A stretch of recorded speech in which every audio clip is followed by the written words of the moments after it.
días a todas y todos. Soy Norberto Lloves, secretario científico de la Escuela de Psicoterapia para Graduados. Hoy tenemos en los miércoles científicos la mesa de la Secretaría de Relaciones Interinstitucionales. Le doy a su coordinadora, Débora. Gracias. Bueno, buenos días a todos, a todas. Vamos a empezar con la mesa de hoy. Les contamos que este encuentro empezó a armarse en un almuerzo informal allá por verano, en donde empezamos a intercambiar entre colegas acerca de nuestra práctica clínica y acerca de nuestros obstáculos en la práctica. Les cuento un pequeño fragmento de aquella sobremesa, en donde uno de nosotros preguntaba, por ejemplo, bueno, ¿qué hago si la madre de un paciente adolescente que estoy atendiendo tendría que estar internada y no quiere? A lo cual contestaron, ¿vos leíste la Ley de Salud Mental? Bueno, más o menos. A lo que contestaron, te invito a que la puedas leer y también te paso un artículo. El artículo que me habían pasado, que esto fue a mí, fue un artículo escrito por Marta de Giusti y por José Graíño. El artículo se llama Derribando Imaginarios, Ley de Salud Mental y Lazo Social, su incidencia en nuestra práctica cotidiana. Y me dijeron, lee especialmente Derribando Imaginarios. Les leo esa parte solamente que dice, la ley solo atraviesa a la práctica pública, la historia clínica es un formalismo de las instituciones, lo único que garantiza la buena praxis del psicoanálisis es el análisis del analista, las supervisiones y los efectos terapéuticos. El médico psiquiatra es el encargado de derivar o armar dispositivos interdisciplinarios, así como el que se ocupa de la internación psiquiátrica. La ley de salud mental delega en la voluntad del paciente la decisión última sobre la internación psiquiátrica, como si no contemplara situaciones clínicas que precisan de una internación involuntaria. A partir de este intercambio surgieron muchos encuentros nocturnos, charlas, lecturas, que dieron lugar a la mesa de hoy. Y nos preguntamos, ¿cómo podemos entender el sufrimiento humano? ¿Cómo podría pensarse la salud mental y la enfermedad mental de las personas por fuera de las coordenadas de vida de su tiempo, su época, su territorio físico, social, su cultura, su origen? ¿Puede acaso existir el sufrimiento mental que no esté en relación con el semejante, con la vida en común? Para seguir pensando acerca de esta estructura para armar, que es el título que pusimos a la mesa de hoy, psicoanálisis, salud mental y salud comunitaria, convocamos a nuestras colegas del CESAC, que ahora ellas les van a contar de qué se trata el CESAC, con quienes tenemos un convenio, la Escuela de Psicoterapias para Graduados, a quienes les ofrecemos supervisiones para niños, para adolescentes y para adultos. Distintos analistas de la escuela, colaboramos desde hace varios años con este intercambio. Voy a presentar a nuestras colegas. Ellas son Bettina Burkman, que es licenciada en Psicología, hizo la residencia interdisciplinaria en Educación y Promoción de la Salud en el CESAC 12 del Hospital Pirovano, jefa de residencia, psicóloga de planta del CESAC 27 del Pirovano desde el 2011 y trabaja con niños.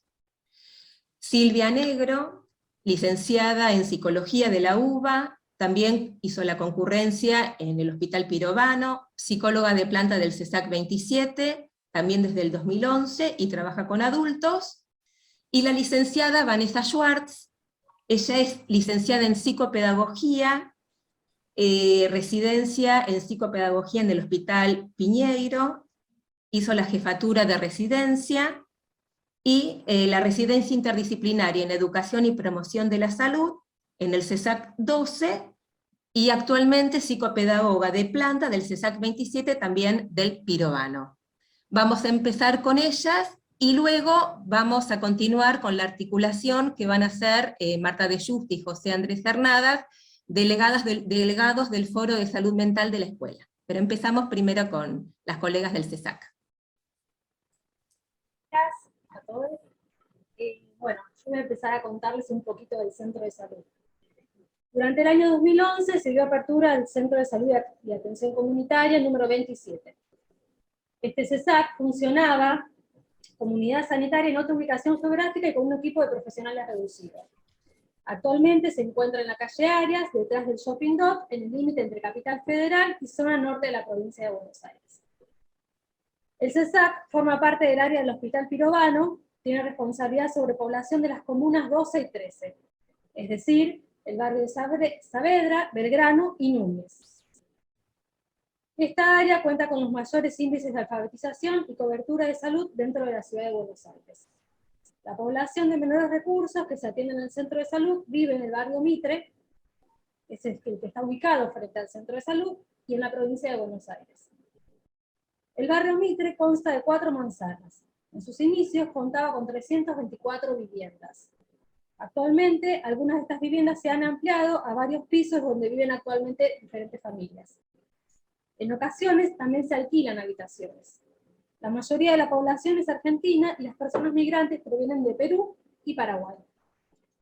Como centro de salud, en el 2011 se realiza el nombramiento de profesionales de manera paulatina. Para el área de salud mental se incorporan una psicopedagoga, 2 psicólogas y una psiquiatra en ese orden. Al día de hoy, el CESAC cuenta con un equipo de profesionales propio de un primer nivel de atención, es decir, de baja complejidad: pediatría, odontología, ginecología, obstetricia, inmunizaciones, nutrición, trabajo social, fonoaudiología, clínica médica y farmacia. Esto significa que se brinda la atención básica a las problemáticas de salud más comunes cerca de donde viven las personas. En caso de requerir atención especializada en alguna patología, se deriva al Hospital General, que es el segundo nivel de atención.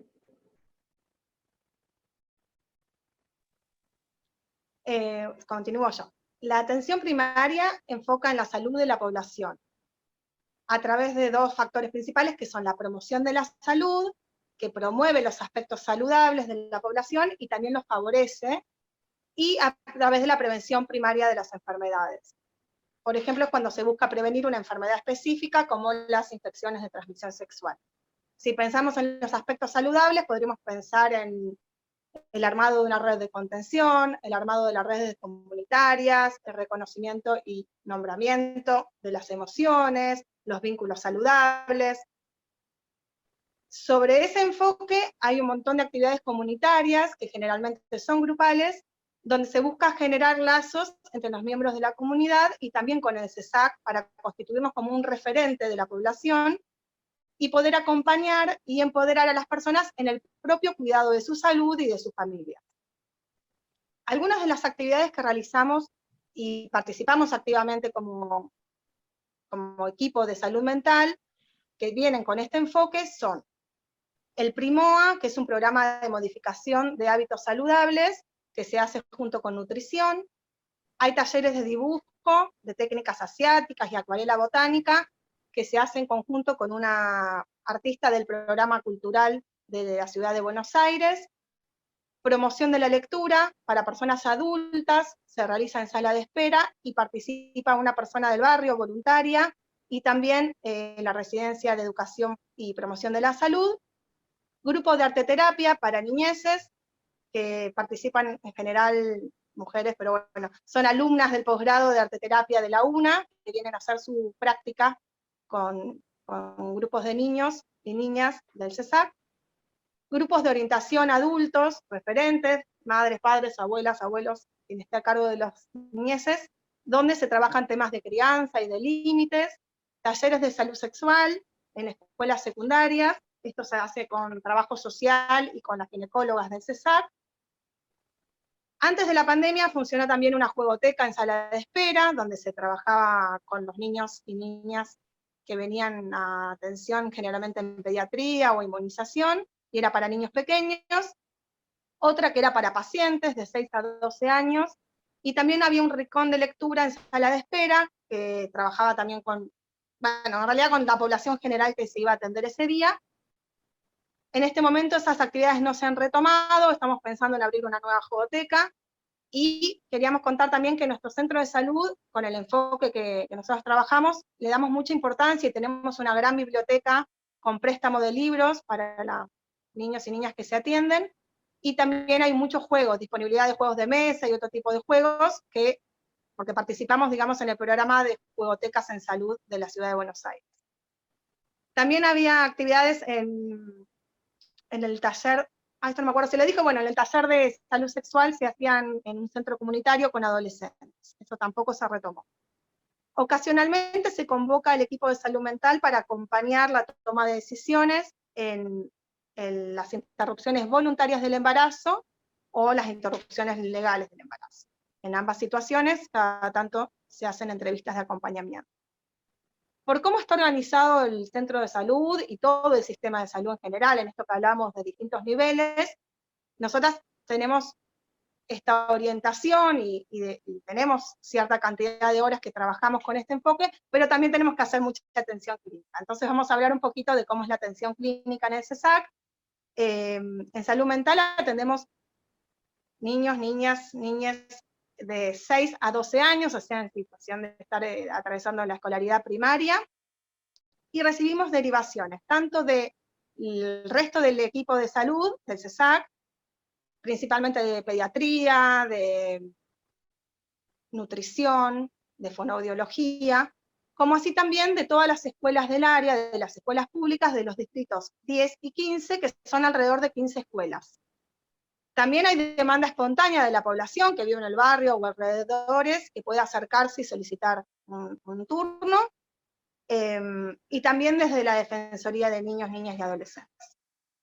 Como marco general, proponemos una atención clínica con un encuadre de una vez por semana, con sesiones de 30 a 40 minutos, y idealmente en un principio se planteó 6 a 8 meses de atención, por supuesto que esto no se puede sostener en la práctica y extendemos. Hay pacientes de muchos años, pacientes de menos tiempo, pero en general no dura ese tiempo la atención. Los motivos de consulta, les voy a comentar un poco en relación a niños y niñas. Los más frecuentes son dificultades de conducta, dificultades en la puesta y aceptación de los límites, problemáticas familiares graves, con esto nos referimos a cuidadores y cuidadoras con problemas de consumo, padres detenidos, violencia de género, violencia familiar, duelos, problemáticas de identidad, padres con ejercicio fallido de su función, violencia sexual infantil, maltratos, inhibición, dificultades de aprendizaje, dispersión, etcétera, un largo etcétera. Como ven, muchas de estas problemáticas exceden lo que uno pensaría como atención primaria, pero en realidad es la población y son las consultas que recibimos a diario, con mayor o menor gravedad. La modalidad en que atendemos varía significativamente según la situación. En algunas situaciones, las diría más contadas, se puede llegar y trabajar hasta una alta terapéutica, pero en general estamos mucho tiempo dedicándonos a poder construir un trabajo de encuadre, digamos, ¿no? A poder empezar a plantear y sostener un encuadre, y muchas veces todo el trabajo terapéutico o el tiempo disponible consiste en poder armar esto. Encontramos una población que interrumpe mucho los tratamientos, a veces los interrumpe por desorganización, por imposibilidad de cumplir el encuadre, a veces por una situación de decidir abandonarlos. Y cuando hablamos del encuadre que proponemos y que cuesta tanto, digamos, poder respetar, nos referimos simplemente a poder acordar un horario y unas frecuencias, sostenerla todas las semanas, mantener una comunicación abierta, por ejemplo, informar las ausencias, informar cuando están enfermos si no concurren, o si cambian el número de teléfono y perdemos el contacto con la familia, digamos, cosas como muy generales, pero que nos damos cuenta que a veces cuesta mucho implementar. Nosotras buscamos que se pueda sostener este encuadre por una cuestión de que creemos que ese límite inicial es muy importante para las poblaciones que atendemos y para las problemáticas que se plantean en las consultas. Nosotras estamos como pensando cada vez más que a veces el trabajo se puede considerar hecho en la mejor medida posible cuando solamente logramos trabajar eso, aunque no logremos trabajar los motivos más profundos de consulta. Esto nos genera mucha ambigüedad a veces, porque, bueno, genera un poco de frustración a veces no poder trabajar lo más profundo, o los conflictos más graves o más importantes por los cuales se ha hecho la derivación, pero entendemos que constituirnos como un referente de esa población, de esa familia que consulta, de ese niño o esa niña, aunque en ese momento no se haya podido trabajar algún tema o el tema de consulta, sí es importante para un futuro en la vida de los consultantes. Que el centro de salud es un lugar de referencia, que nuestras caras están y somos siempre las mismas y estamos accesibles, y que si en ese momento por alguna razón no se pudo trabajar, hay una posibilidad de trabajar en otro momento. A esto lo armamos como, pensamos como armar una escena de encuadre donde se pueda empezar a plasmar algo. Y ahí nosotros podemos dejar establecidos un modo de estar, un modo de vincularse, un modo de trabajar, un modo de escuchar, de pensar, de resolver situaciones, que creemos que es una herramienta en la vida futura de los consultantes. Y ahí, bueno, le paso la palabra a mi compañera que continúa con adultos. Sí, con respecto, digamos, a la salud mental de los adultos que consultan, adultos tomamos aproximadamente los 21 años, si bien depende de la problemática que traen, a veces son menores de 21. Los principales motivos de consulta son depresión, soledad, duelo, ansiedad, ataques de pánico, problemáticas de pareja o familiar, violencia de género, y a veces cuestiones vinculadas a la crianza.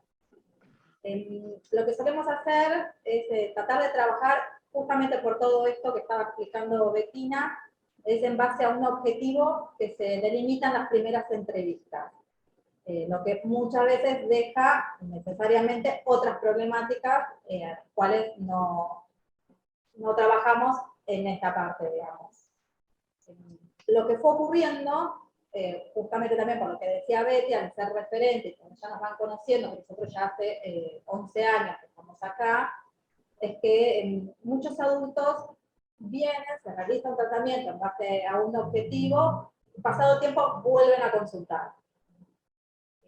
Esto se dio con muchos adultos o con, bueno, adolescentes que después los conocimos en otros ámbitos y después los tomamos como pacientes adultos.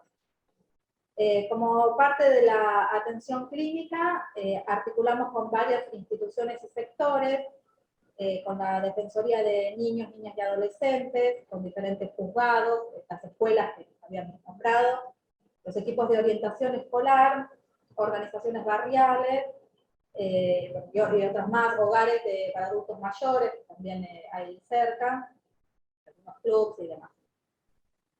Durante la pandemia, todo se modificó mucho, la atención pasó a ser en formato virtual, tanto para la población infantil como para los adultos. Sobre todo el primer año, el 2020, la frecuencia, que antes era semanal, pasó a ser quincenal, según las necesidades externas al campo de salud mental que aparecían en el centro de salud. En ese tiempo nos fueron dando tareas que no tenían que ver específicamente con el campo de salud mental, pero que, bueno, que teníamos que desempeñar para acompañar el funcionamiento del centro de salud. Durante ese tiempo, ese año, en el 2020, se realizó un grupo de contención emocional para los adultos de manera virtual que duró aproximadamente 3 meses. Ya desde hace un tiempo estamos trabajando en forma presencial con toda la población. Estamos retomando algunas actividades grupales, como les había comentado Bettina. Si bien, bueno, hay varias actividades que todavía no estamos retomando, estamos planificando. Nosotros les trajimos 2 viñetas para mostrar un poco cómo trabajamos acá. La primera viñeta es de un caso, digamos, adulto. Es una chica, llamaremos Noelia. Tenía 20 años al momento de realizar la consulta en el 2018 y fue derivada por la ginecóloga, estaba en ese momento en el centro de salud porque presentaba dificultades para mantener relaciones sexuales. En la entrevista con la ginecóloga relató haber sufrido violencia sexual por parte del padre en su infancia hasta los 15 años. Comentó que se lo había contado a su mamá cuando ella era niña, que su madre no le creyó y nunca más se habló del tema. Tiene 2 hermanas y un hermano. En ese momento se encontraba muy preocupada por su hermanita más chica, que tenía 2 años en el momento de esta consulta. En ese entonces manifestaba que dejaba de hacer muchas actividades para poder cuidarlos y asegurarse que nada les pase. Ella concurrió durante el 2018 aproximadamente 6 meses, con mucha dificultad para mantener esta frecuencia semanal, para llegar a horario. Digamos que muchas veces era casi que quincenal los encuentros. Se negaba a comentarle esta situación a cualquier otra persona, ya sea dentro del ámbito familiar o acá en el ámbito institucional. No deseaba realizar la denuncia bajo ningún aspecto. Tenía mucho miedo a las represalias familiares y a cuestiones espirituales, ya que su padre en ese momento, bueno, participaba en reuniones en banda. Se la acompañó entonces en su decisión, no dio datos de su familia, pero siempre aseguró que no había situaciones de violencia sexual en la familia en ese momento. Durante esos 6 meses se trabajó sobre vínculos saludables de pareja y de pares, así como cuidados de salud, y se continuó trabajando acerca de la posibilidad de contarle esta situación a su entorno. En un momento aparecieron síntomas depresivos bastante acentuados, la derivó a psiquiatría, ella no quiso hacer esa consulta, esto fue mejorando, y cuando logró ampliar su red social de contención, dejó de venir. Regresó después en el 2019, solicitando una consulta con la psiquiatra, porque ella quería saber qué diagnóstico tenía. En las entrevistas durante ese año, prefirió estar pensando en realizar la denuncia, entonces se retomaron las consultas en psicología y se la acompañó en el proceso de decidir o no denunciar. Se trabajaron los miedos y el acceso a la justicia junto a la trabajadora social del centro de salud y a una promotora de derechos. Se comenzó a dialogar sobre posibles proyectos futuros y mudarse de la casa parental. En esta nueva oportunidad sí pudo realizar otras entrevistas con la trabajadora social, pero no aceptó tratamiento psiquiátrico. En diciembre del 2019 finalmente realiza la denuncia y se muda un tiempo a la casa de una amiga. Se empieza a ausentar para esta fecha a varias de las entrevistas que tenía en psicología, hasta que en un momento avisó que no podía concurrir por estar trabajando. Ahí comienza la pandemia. Lo que se había organizado era que cuando pudiera ver el tema laboral y tuviera un horario más fijo, avise, pero bueno, en este momento empieza la pandemia y se perdió contacto con la paciente. En marzo de este año, yo fui contactada por la Fiscalía para ser testigo de parte de Noelia en el juicio contra su padre. Me contacté con ella por teléfono para tratar de hablar, ver cómo estaba. No fue posible organizar un horario y luego no respondió más a mis mensajes. A través de la historia clínica, que es una historia clínica virtual que hay ahora en el sistema de salud del gobierno de la ciudad, sabemos que no está viviendo más en la casa de los padres, fue echada, y que su padre fue finalmente condenado. Está viviendo, es bastante precaria la situación, no saben muy bien dónde está, pero sí sabemos que está siendo asesorada para restablecer el vínculo con sus hermanas y con su hermano, y que está iniciando un nuevo espacio terapéutico en otro centro de salud más cercano al domicilio donde está actualmente.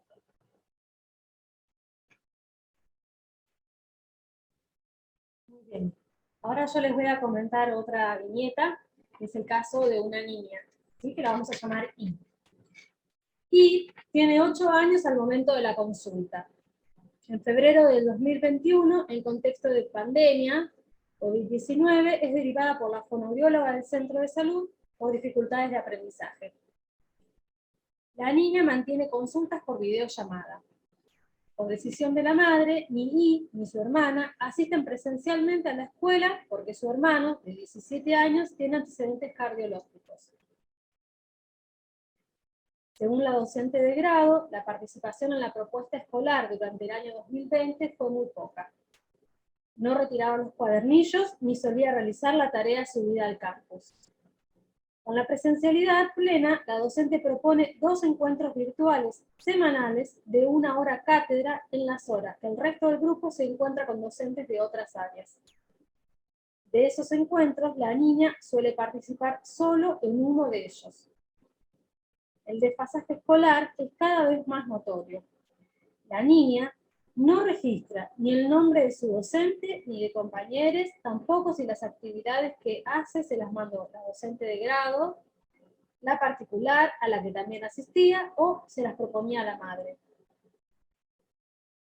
Es de destacar que el tratamiento fonoaudiológico en el CESAC se interrumpió por desavenencias entre la madre y la profesional. Cuando se habilita la vacunación de COVID, en principio para adolescentes y luego para niños menores, la madre decide que sus hijas no se vacunan, ninguno de los 3. Ni el que tenía problemas cardiológicos, ni sus 2 hijas mujeres. Insiste en no llevar a sus hijas a la escuela, argumentando el rechazo al hecho de estar 8 horas con barbijo. Hacia fin de año, mediando un cambio de escuela a una de jornada simple, y empieza a asistir presencialmente a la escuela. Sus docentes, compañeros y escuela ahora son otros. En el 2022 se encuentra realizando nuevamente 3er grado. En el mes de abril, la nueva fonoaudióloga a la que asistía le da el alta. Ya no presenta dificultades fonoarticulatorias, pero sí en la expresión de su voz. Es decir, sacarla fuera en voz de la fonoaudióloga. Se limita al taller de arte-terapia en pos de acompañar sus dificultades de expresión. En él se la observa sumamente participativa desde el hacer. No realiza conversaciones espontáneas y la mayoría de las veces responde con gestos o de manera monosilábica. Comprende las consignas, puede proponerse un plan y llevarlo adelante.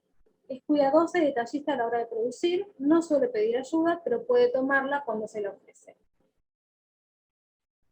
Hasta aquí el material clínico que presentamos el día de hoy. Vane, si querés, mostrar ahora los gráficos y después ahí pasamos a...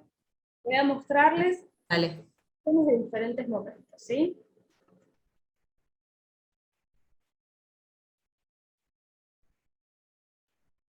Esta primera producción es que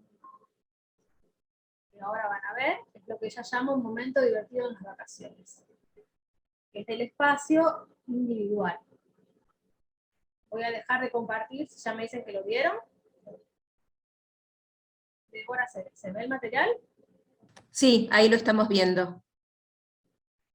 Ahora lo voy a dejar de compartir y voy a compartir 2 producciones del espacio de arte terapia.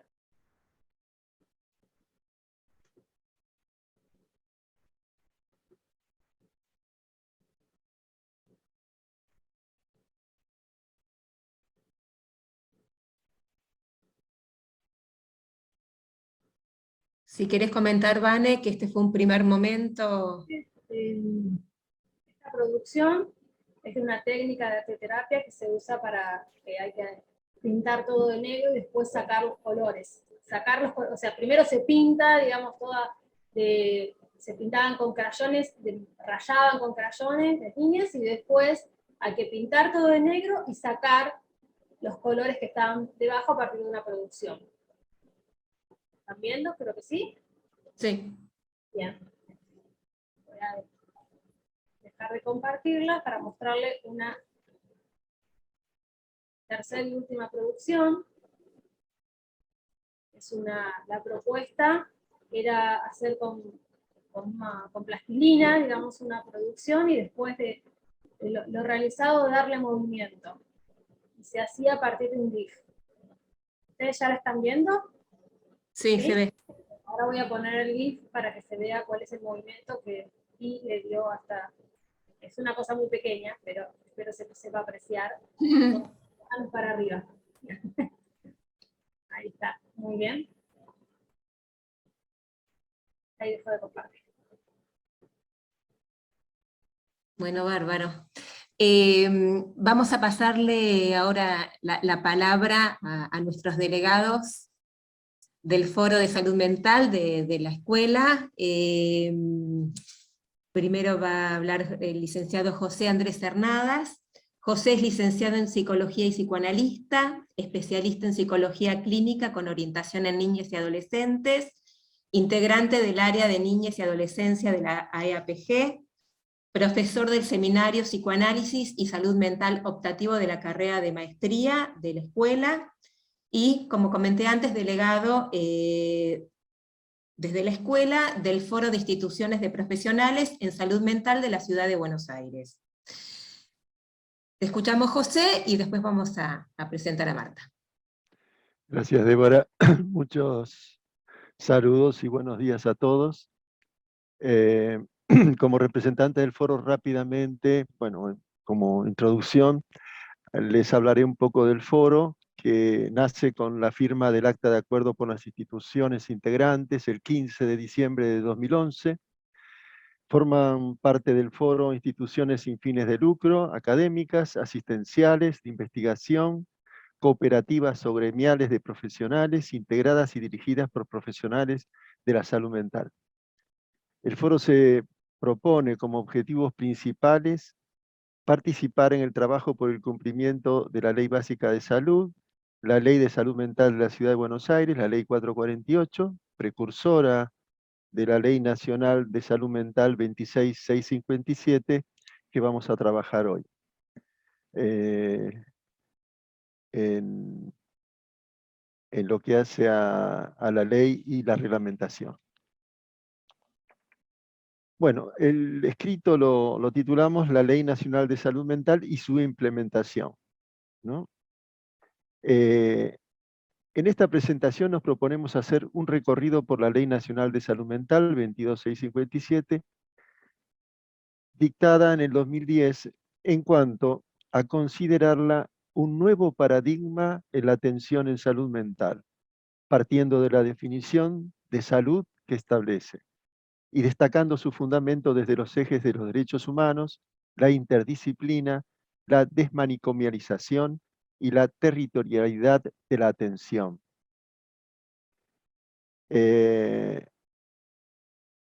Las dos viñetas clínicas que fueron presentadas por las colegas del CESAC serán trabajadas como ejemplos de una clínica que nos puede interrogar, pensar distintos modos de abordaje, promover debates y mostrar la creatividad puesta al servicio de espacios de contención. Partimos entonces desde la definición. Artículo 3.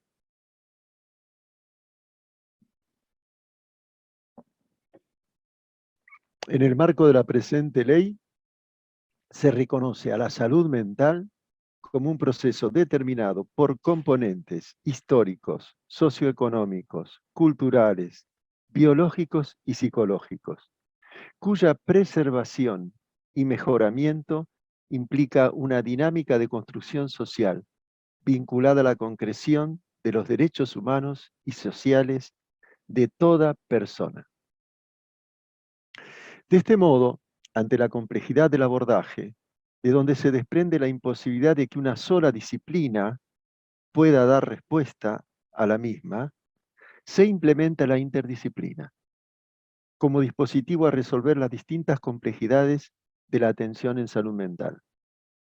Este modelo de atención es superador del modelo asilar, implementado en los hospitales monovalentes, donde el recurso a la internación, cuando fue pensada como único recurso, dio motivo a maltratos y abusos graves de los enfermos mentales.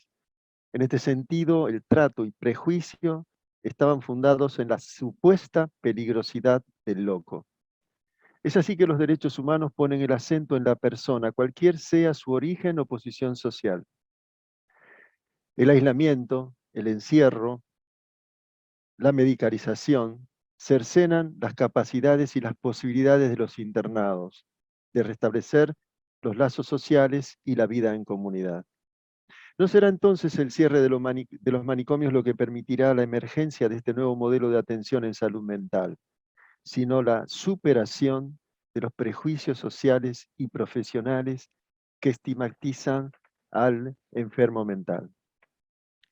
La ley en su artículo 30 avanza sobre la atención cercana a los domicilios y expresa: las derivaciones para tratamientos ambulatorios o de internación que se realicen fuera del ámbito comunitario donde vive la persona solo corresponden si se realizan a lugares donde la misma cuenta con mayor apoyo y contención social o familiar. Este artículo apunta a la necesidad de adecuar los centros de atención a las necesidades de la población y al ordenamiento en cuanto a su creación. Nuestra disciplina. El psicoanálisis en nuestro país, cuando surge el programa de salud mental de 1967, que da lugar a la creación del servicio de psiquiatría en el Hospital General y los centros, en este caso sería como el CESAC, generaron una nueva demanda diferente de la que se recibía en los hospicios. En estas instituciones se facilitó enormemente la inclusión del psicoanálisis y en la medida que se constituyeron en centros de formación y especialización, contribuyeron a la notable expansión del psicoanálisis en salud mental en el país. Hoy recordamos a quienes han tenido una participación decisiva en los movimientos que impulsaron sobre todo la desmanicomialización con la idea de formar comunidades terapéuticas. Caminos, Goldberg, Simberg, Greenberg, Hospital Esteves, la colonia en Entre Ríos. Bueno, fue un momento de muchísimo compromiso y trabajo en modificar los sistemas vigentes de prácticas de asilares. Este interés del psicoanálisis por las prácticas institucionales se ve reflejada desde los inicios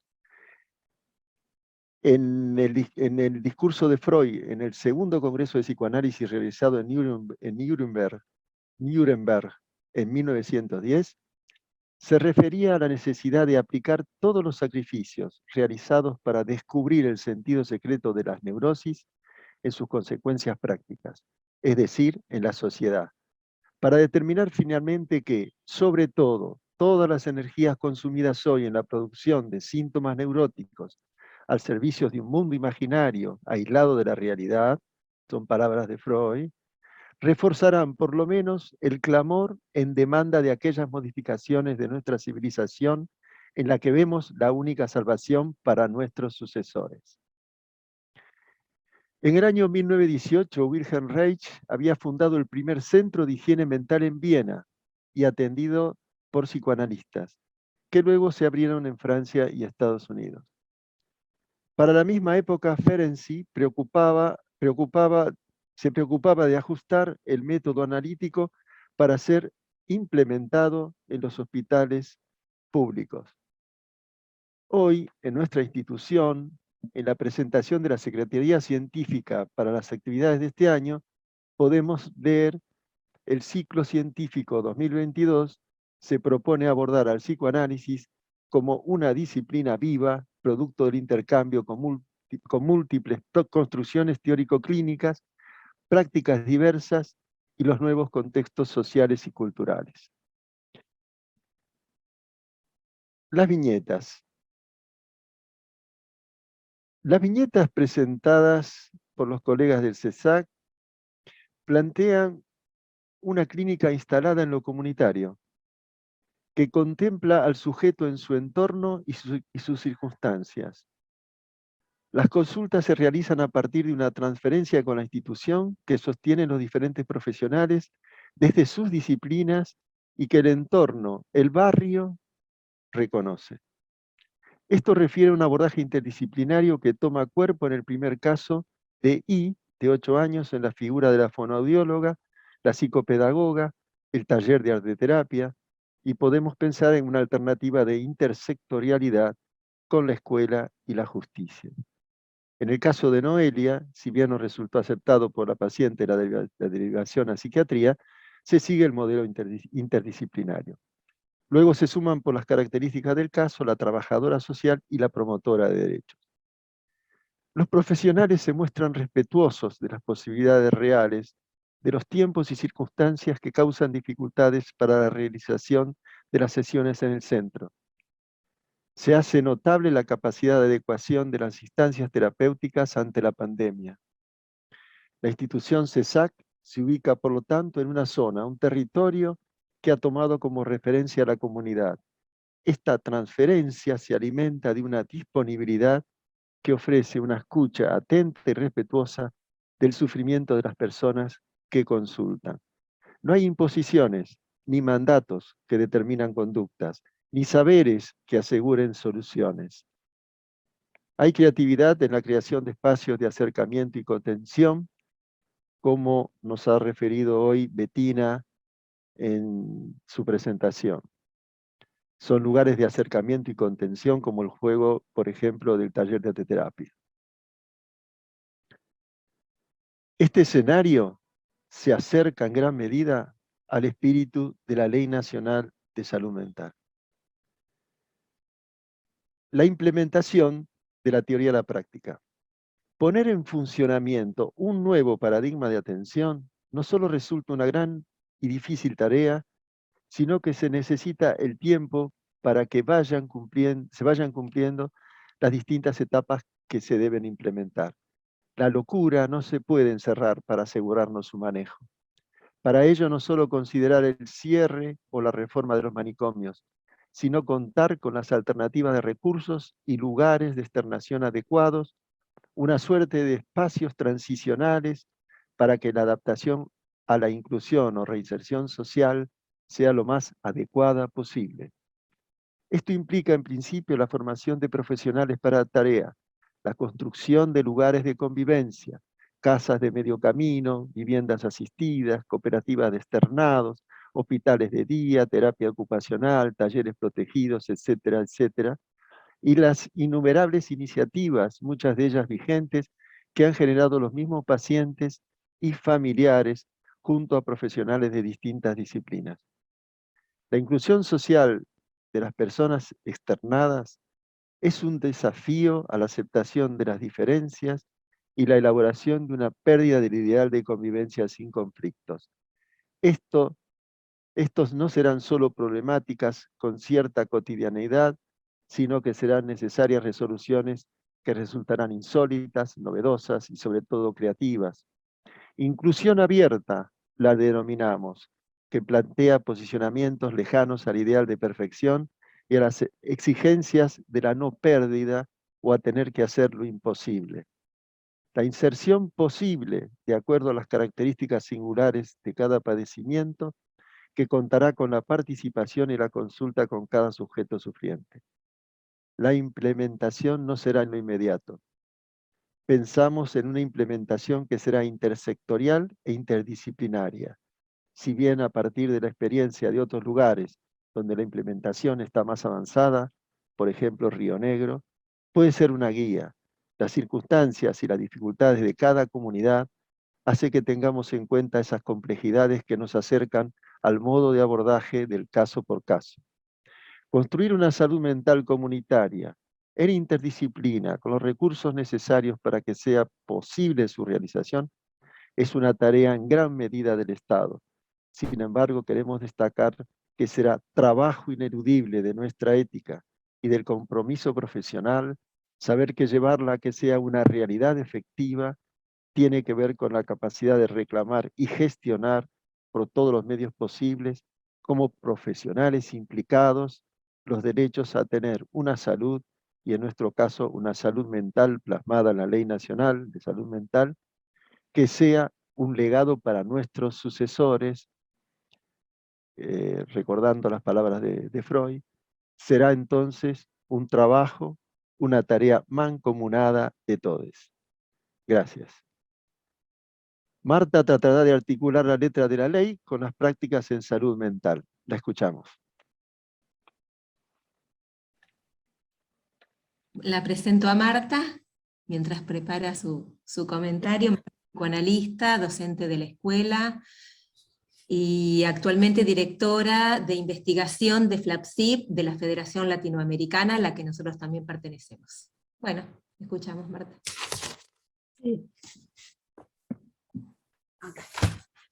Hola, ¿cómo les va? Buenos días. Siempre un placer encontrarnos. ¿Me escuchan bien? Sí. Ah, porque tengo la voz un poco baja.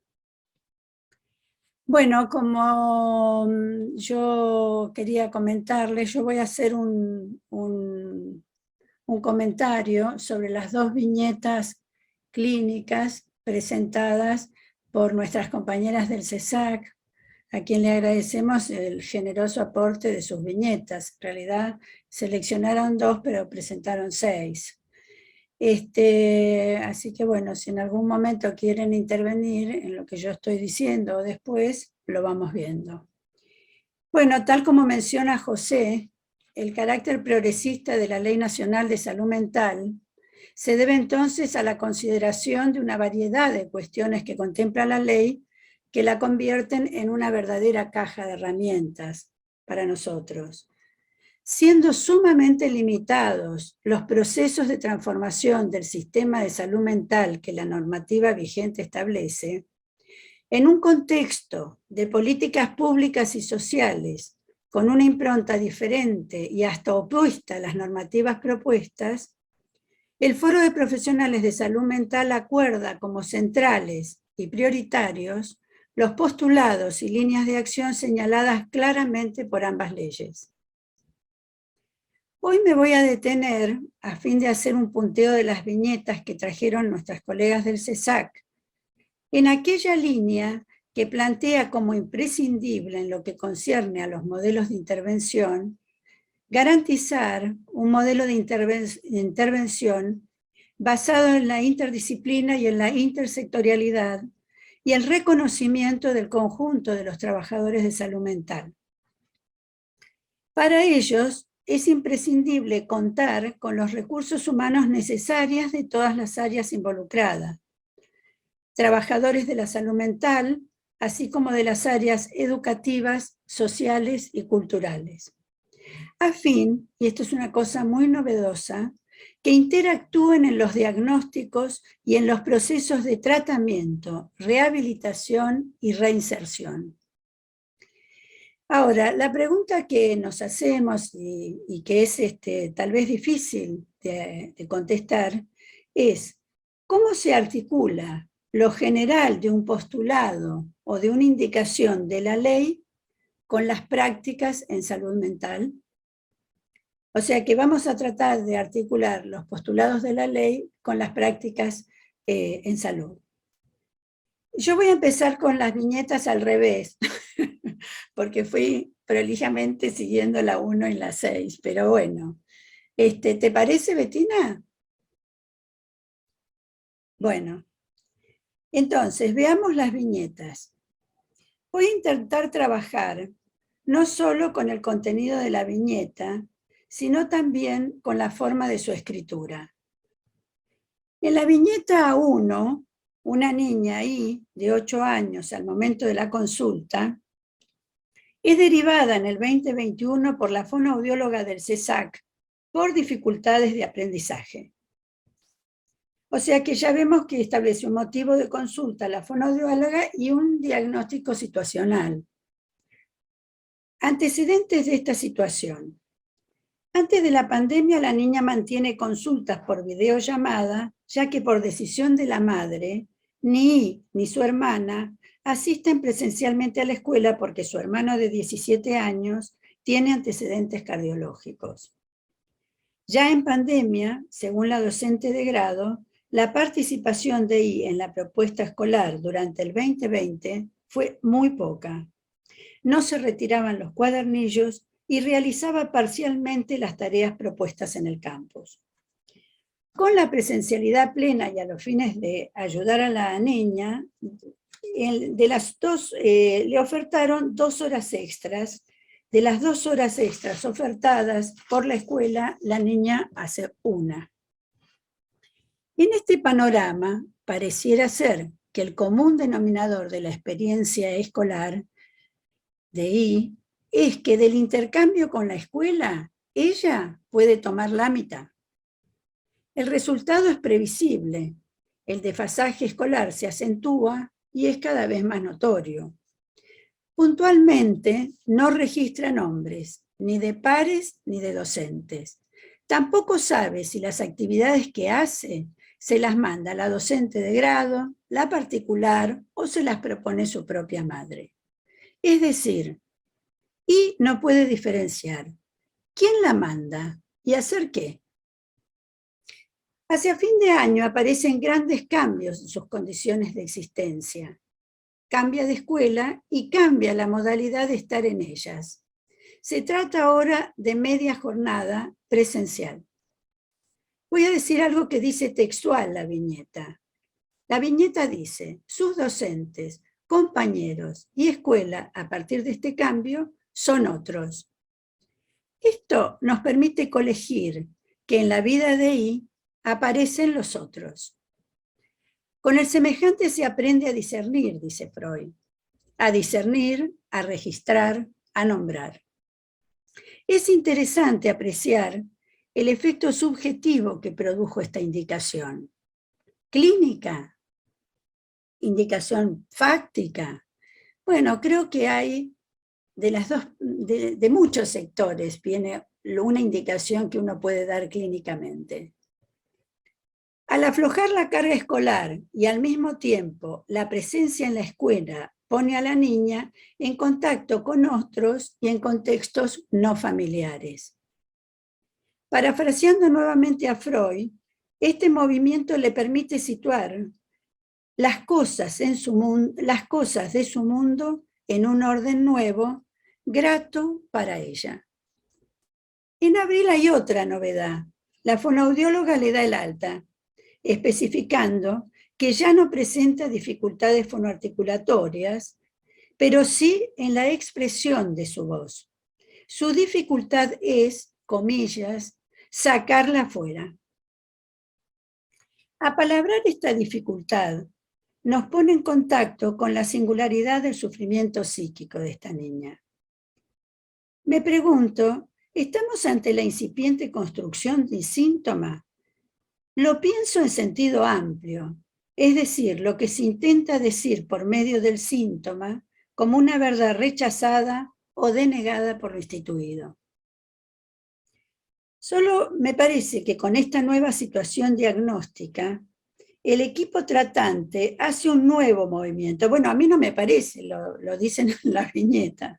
Con esta nueva situación diagnóstica, el equipo tratante hace un nuevo movimiento y le ofrece un taller de arte-terapia, o sea, ensayar con distintas posibilidades expresivas. La niña, que parece muy receptiva, acepta, y aparece otra novedad singular. Es desde el hacer que ella puede participar. Habla poco, con monosílabos, pero hace. Es desde el hacer que ella puede no solamente participar, sino que la pone en contacto con una posibilidad transformadora desconocida hasta ahora. Se vio en el gráfico que presentó Vanessa que la diferencia que hay entre la primera figura que hace y la última bajo arte terapia, pero en realidad donde también se ve las modificaciones que la niña va produciendo, ¿no? Entonces decía que el hacer la pone en contacto con una posibilidad transformadora, desconocida hasta ahora. Y agrego dos observaciones más. Sobre la forma de trabajo. El equipo tratante mantiene la especificidad de su disciplina dentro de un intercambio que le posibilita recurrir al trabajo en común cuando es necesario, que es la forma de trabajar en interdisciplina y en intersectorialidad. La niña, su proceso y los distintos movimientos que realizan para acompañarla configuran un trayecto donde se van viendo las modificaciones y la transformación del diagnóstico inicial. No parece tener dificultades de aprendizaje ahora. Puede pensar un plan y ejecutarlo. dice el escrito, ¿no? Es decir, puede pensar. Tal vez está en vías de sostener una estructura de demora donde pueda ubicar entre la demanda y la satisfacción la posibilidad lúdica que brinda el arte. Lo importante es que ya se lo dieron a conocer como recurso. Y parece que ahí, según consignan las terapeutas, comillas, no suele pedir ayuda, pero puede tomar lo que se le ofrece. Bueno, hasta acá un comentario sobre la primera viñeta. Yo no sé si la terapeuta que está acá quiere comentar algo de esta, que podamos articular juntas, o paso a la segunda viñeta.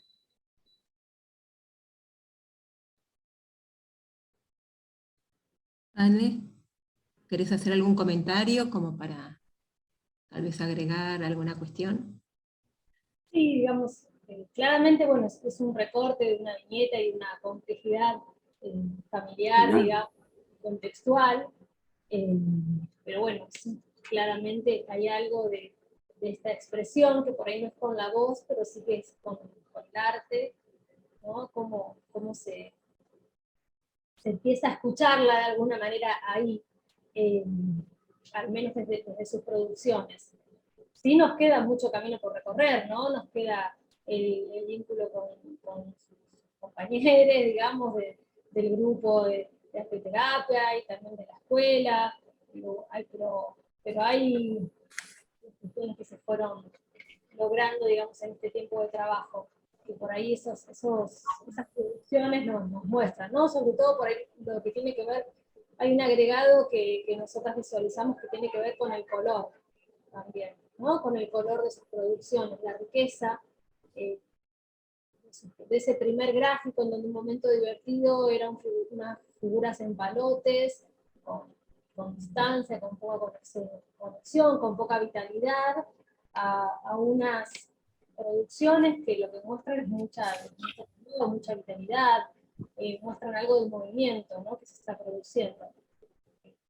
Sí, en realidad parece que lo que ustedes señalan, que habla poco, bueno, esto es lo que yo creo que se está configurando como síntoma. Evidentemente ahí no sé, ella, vos lo decís muy bien, no sabe a quién responder. Por lo pronto se calla.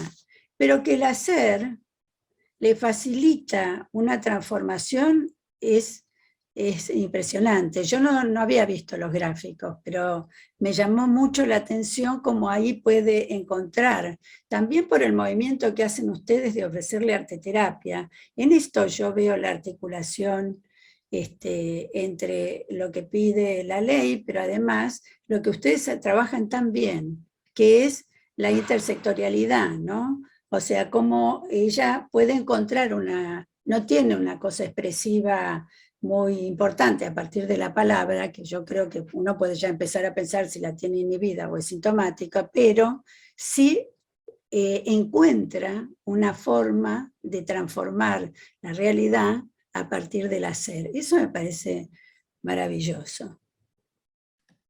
Bettina quería hacer un comentario. Desmuteate. Sí. Quería agregar, porque tenía que ver la colación con esto, que nosotros pensamos desde el equipo que juego y promoción de la salud en las niñeces son factores protectores de la salud infantil. Por eso, digamos, estas ofertas o este esfuerzo constante en armar espacios grupales en general para trabajar con otros, para fortalecer estos aspectos que en la niñez de hoy día no están especialmente protegidos.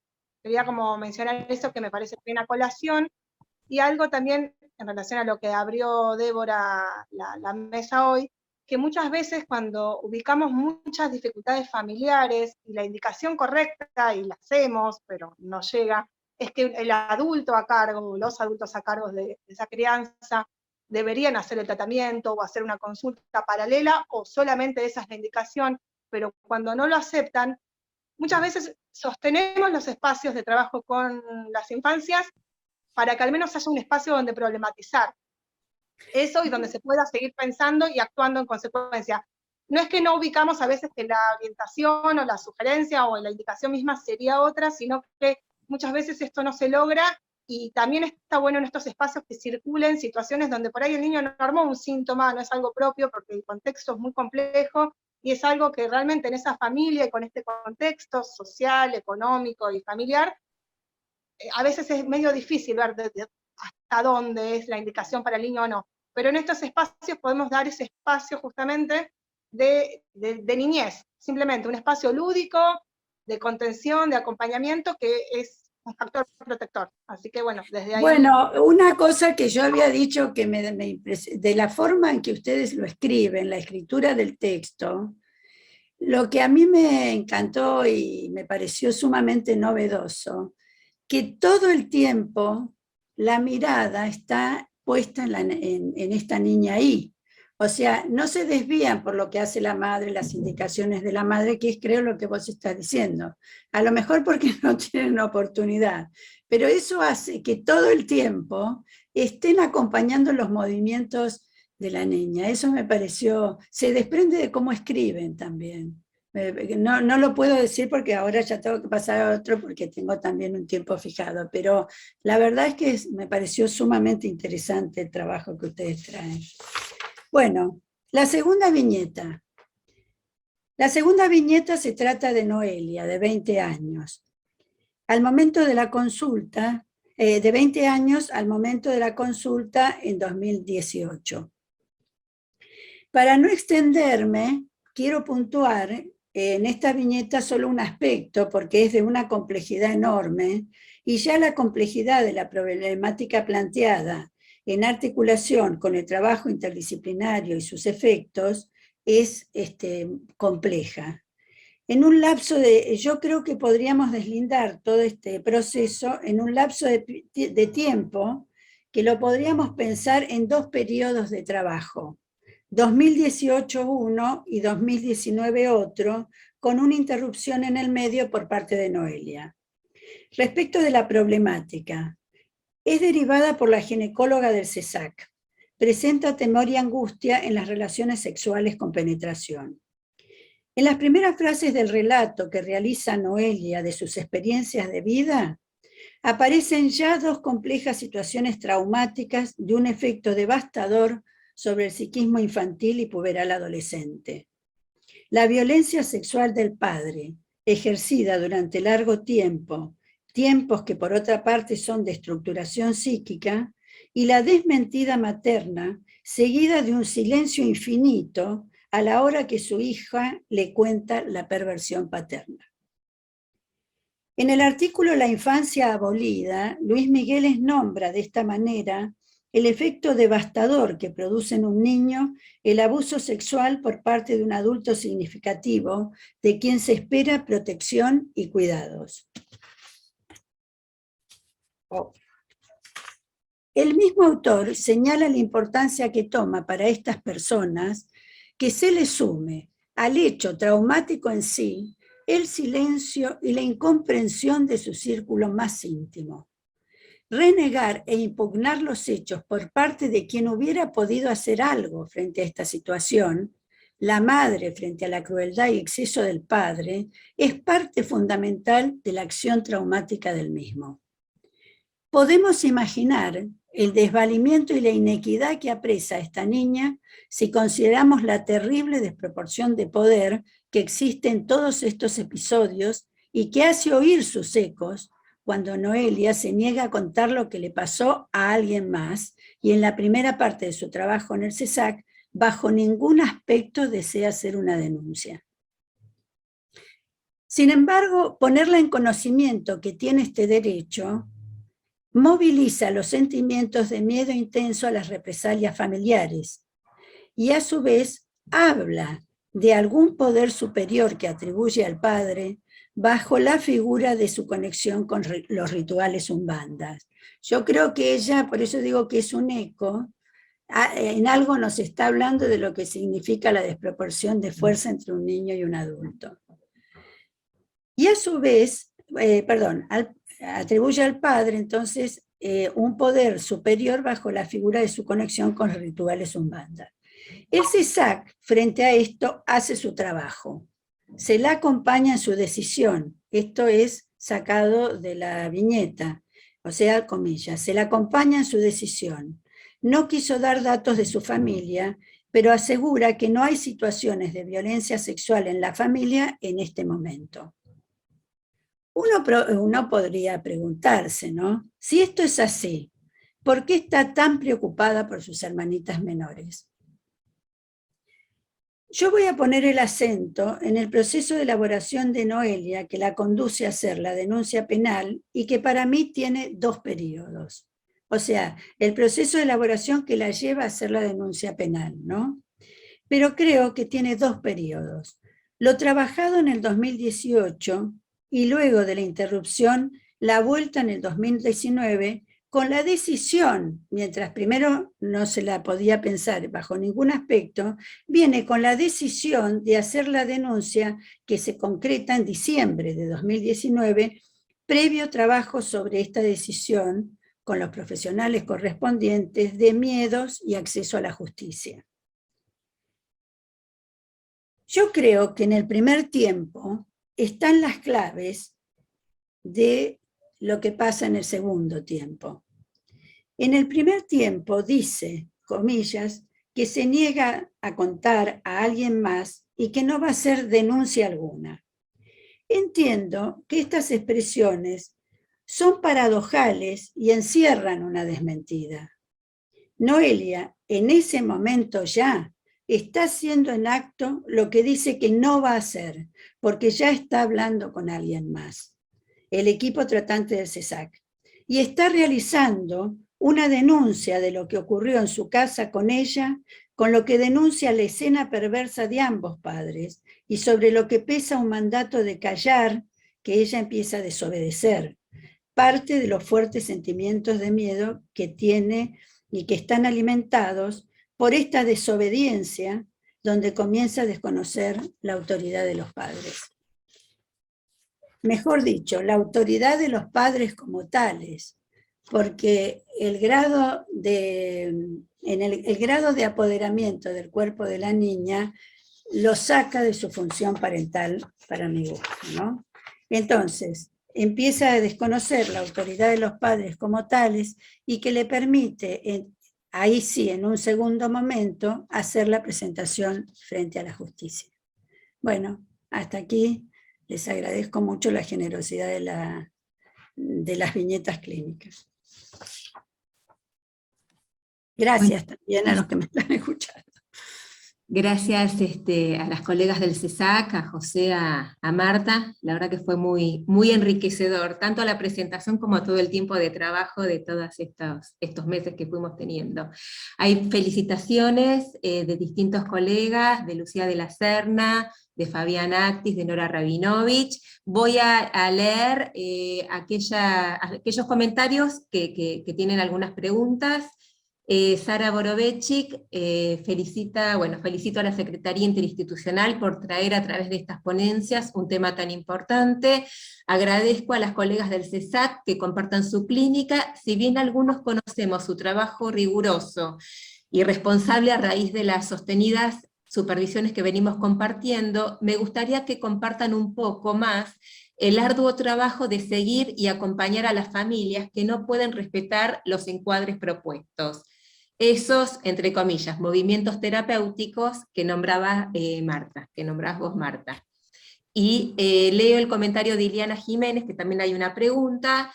Bueno, agradece las presentaciones, y ustedes plantean el establecimiento del encuadre como un objetivo del trabajo con los pacientes. ¿Cuál es la importancia que le atribuyen en el trabajo interdisciplinario?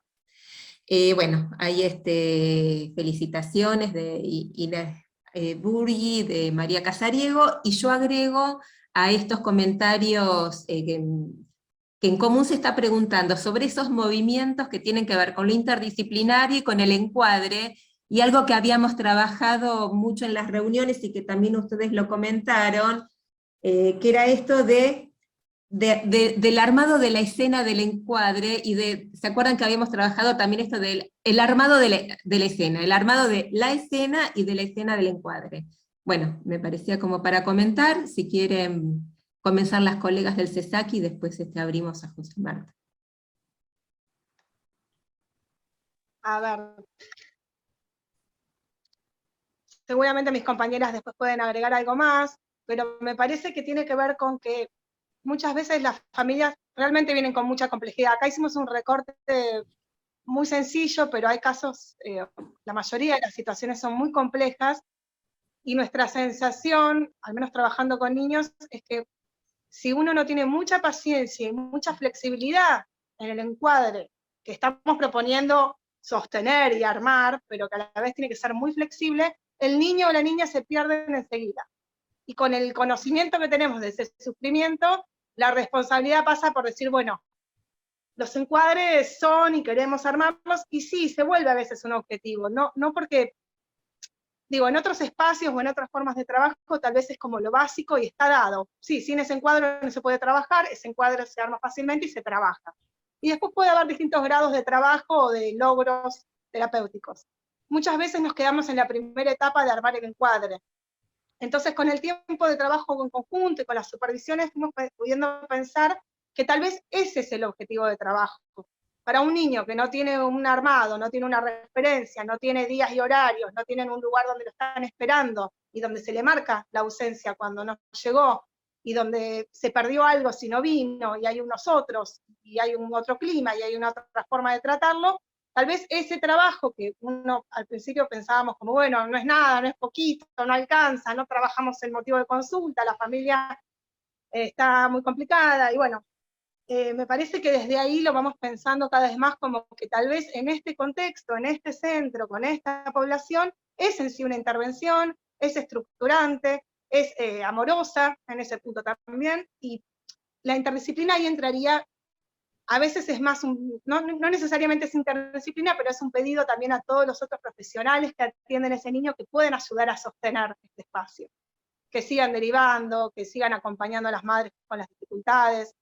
La forma de trabajo nuestro, al menos con niños, incluye mucho el trabajo con los adultos a cargo. Y muchos no son los padres ni las madres. En mayor proporción son las madres, padres muy poco, y hay muchos abuelos y abuelas que se hacen cargo de la crianza. Entonces, el trabajo también tiene esa complicación, o esa complejidad más bien, que es que a veces las abuelas vienen muy cansadas, no tienen la paciencia, no tienen las posibilidades de acompañar a estas crianzas, hay mayores dificultades también con sus propios hijos o hijas. Entonces, todo lo que tratamos de hacer es no perder a ese niño en el camino. Digo, a veces la intervención no se logra el tratamiento, no se sostiene el encuadre, pero seguimos en comunicación con la escuela, haciendo un seguimiento, está yendo a la escuela, ¿no? Armando estrategias con las docentes, armando estrategias con la directora de la escuela, y bueno, intervenimos desde ahí, que no es directamente con el niño, sino lo trae más. Vamos viendo, con la defensoría a veces es más complicado articular por la cantidad de casos también que ellos trabajan, y tal vez no es tan fluido el intercambio, pero también se van acordando estrategias. Creo que esa es como la clave, también para no sentirse tan solos, tan solas en el trabajo, porque bueno, a veces abruma un poco tanta complejidad de todas las situaciones que consumen. No sé si ahí mi compañera pasa la palabra.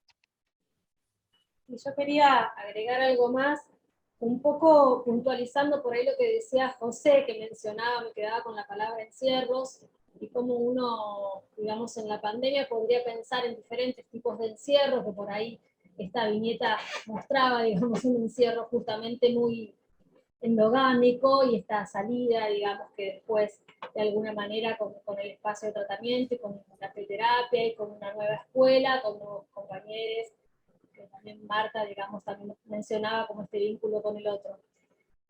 Pensaba, por un lado, esto de los encierros, y por otro lado, esto que preguntaban sobre el encuadre con las regularidades, cómo en este caso también se presentifica mucho esto, ¿no? Como la pandemia también, y en esta familia en singular, en esta nena en particular, rompió todas las regularidades, y hay algo del encuadre, digo, que justamente lo que hace es plantear un intento de regularidad, que justamente muchas veces es muy complejo que sea regular, ¿no? Pero al menos durante un tiempo, no sé, los martes, me acuerdo que en ese momento eran los martes a las 11, una videollamada era algo que estaba siempre, ¿no? La espera, el espacio, era una regularidad que, bueno, que por ahí, en ese caso, con muchas dificultades, pero se mantuvo durante mucho tiempo. Bueno, sí, como decía mi compañera, como decía Bettina, es estructurante. ¿Puedo hacer un comentario, Débora? Dale, Marta, y después vuelvo un poco al intercambio con el... Una sola cosa. Sí. Yo les quería decir que tal vez esta cuestión de transformar el encuadre en una forma de trabajo, que era en ese momento y que es la que hay que sostener, porque si no hay presencia, no hay con quién hablar, tal vez es lo que también modifica el proceso y también es lo que modifica el proceso en cuanto al protagonismo de los chicos, que queda muy claro que son verdaderos protagonistas y arma una situación distinta para ellos saber que en algún momento, en algún lugar y a una hora determinada los esperan, los registran, en fin, esto parece muy claro en I, ¿no? Y te quería decir, Bettina, que te había escuchado, cuando vos decías lo de que no sabías si era un síntoma o no, yo no lo quise decir en el sentido de la patologización. Yo entiendo muy bien la idea de que a veces las circunstancias de contexto no es tanto la patología del niño como las circunstancias de contexto que impiden que tengan la continuidad o el espacio suficiente para estructurar determinadas funciones que son necesarias. Por eso hablé de síntoma en sentido amplio, y pensando que tal vez en el sentido de que de algún modo ya pudo hacer, yo pienso que hay un momento donde la mitad de la jornada y el hecho de presentarle a lesotres, digamos, permite también barrar un poco el poder de esa madre que le da deberes como las maestras. Bueno, eso quería decir.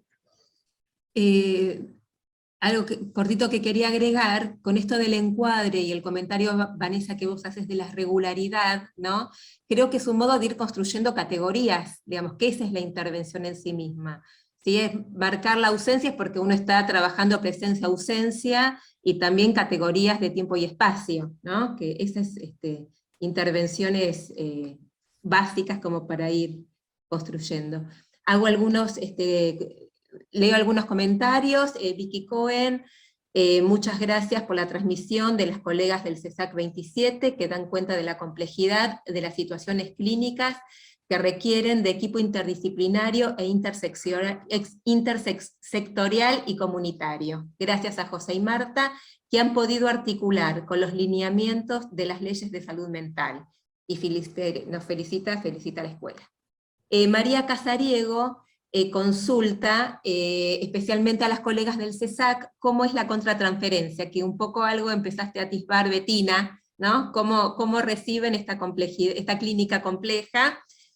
Y el comentario de Norberto Lloves, el temor de Noelia a las represalias familiares invierte las responsabilidades del efecto del abuso sexual. La responsabilidad del padre y la complicidad de la madre quedan como secundarias y el problema pasa a ser la denuncia sobre el abuso. Y pregunta, ¿cómo piensan el trabajo clínico de esta situación compleja?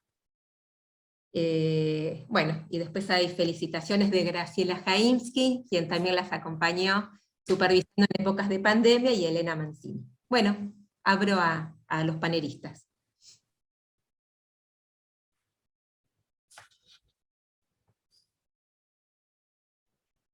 Por ahí hago un breve comentario. Como decían las chicas, esto es un recorte muy chiquitito de muchas cosas que se trabajaron.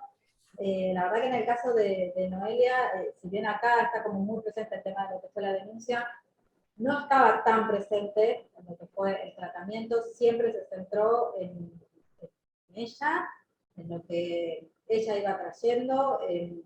La realidad es que todo el tema de la denuncia yo traté de pegarme y que lo pudiera trabajar en otros ámbitos, y trabajar, digamos, sus miedos. Perdón, me están golpeando la puerta, puede ser que tenga que dejar el consultorio en cualquier momento. pero se centró desde otro lado, desde la subjetividad de la paciente. Ese fue puntualmente... ¿El qué es, Silvia? No te escuché. Que se centró en la subjetividad de la paciente, digamos, la denuncia y demás. Yo traté de dejarlo con la promotora de derechos, la trabajadora social, en el momento en el que apareció como más la posibilidad de realizarla. En realidad mucho el trabajo de ella, con ella se centró en sus temores familiares o en el proyecto futuro. Perdón, me están golpeando, tengo que mutearla.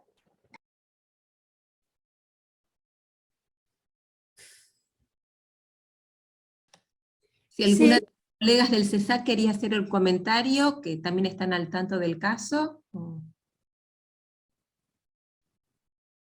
Ahí viene Silvia otra vez. Yo no sé exactamente si hay una inversión por la denuncia. No es la denuncia, es el poder hablar justamente en un lugar donde hay un absoluto mandato a no hablar. Por eso digo que lo interesante es que ella empieza a hablar cuando ya va al CESAC, empieza a hablar. Entonces, yo creo que justamente la renegación de estos hechos y el hecho de silenciarlos, además, no solo aumenta la carga traumática, sino que hace que el abusado introyecte la culpa ajena. Entonces, me parece que esto es importante, la denuncia en ese... Más que, yo creo que la denuncia penal es, ya está motorizada por otra cosa, que es el poder hablar con las terapeutas y el poder hablar de esto, o sea, directamente como sacarlo afuera. Pero que esto alivia, uno de los efectos, tiene muchos efectos el abuso en estas circunstancias. También la dificultad con las propias percepciones, es decir, es muy, muy compleja la situación, pero la introyección de la culpa ajena es muy fuerte, porque finalmente el que se siente culpable es el abusado, en lugar del abusador. De ahí creo que el hablar y denunciar en ese sentido es muy importante. Bueno. Por ahí, la pregunta iba en esa línea, Marta. En ese sentido, la inversión refería a que la inversión queda ella como responsable, claro, a través de la denuncia del abuso, y me parece que es un punto muy interesante a trabajar, pero bueno, Bettina quería justamente en esa línea. No, sí, diferenciar también el tema de las edades. Obviamente, si tomamos conocimiento de una situación así con niños y niñas, la denuncia la gestionamos nosotros, más allá de, y acompañamos si alguien de la familia está indeciso, acompañamos que lo pueda hacer la familia la denuncia, y si no, la hacemos nosotros. Pero bueno, era una edad ya ahí medio justa también donde tiene derecho a poder decidir o no, y me parece que está bueno también pensar que nuestro trabajo es acompañar, o sea, es en ese punto, en esa área, ¿no? Con niños es totalmente distinto, y muchas veces también estamos todo el tiempo sopesando si algo de lo que vamos a querer denunciar va a hacer que la familia desaparezca y perdamos el contacto con el niño o no, y también lo tomamos en cuenta los tiempos, digamos, para hacer a veces algunas intervenciones. Una intervención. A mí me parece que el cierre en la denuncia también alivia la responsabilidad que tenía ella con respecto a las hermanas. ¿Sí? Ella en ese acto cuida y protege a sus hermanas.